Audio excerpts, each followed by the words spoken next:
Today we're going to clean out the induction areas on this BRZ.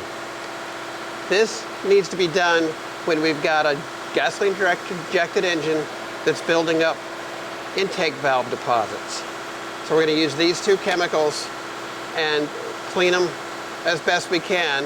There's another process when this gets really bad that you have to take the whole engine apart to clean them. We don't want to do that, so we're going to do this as maintenance. So let's see how this works.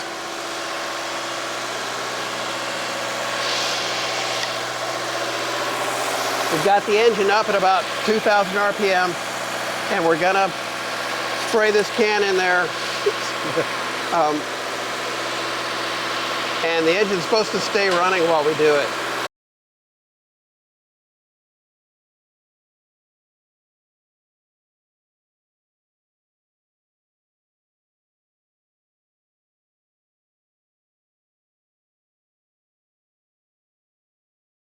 This is the rinse, so you have to do it.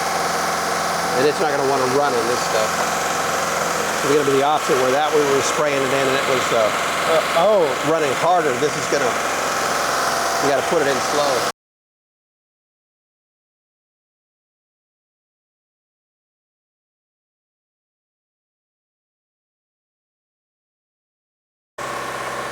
See, now it's running rather smoothly.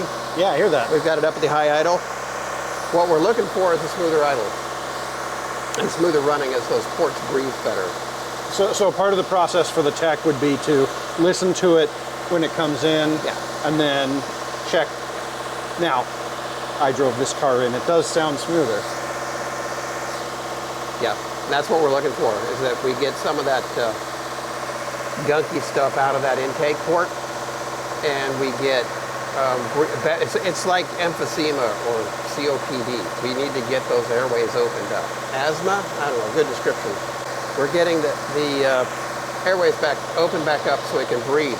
You'll see it. You'll see rough running at idle, and if you're asking for it, and maybe a BRZ is asking for it, a higher top speed as that breathing gets better.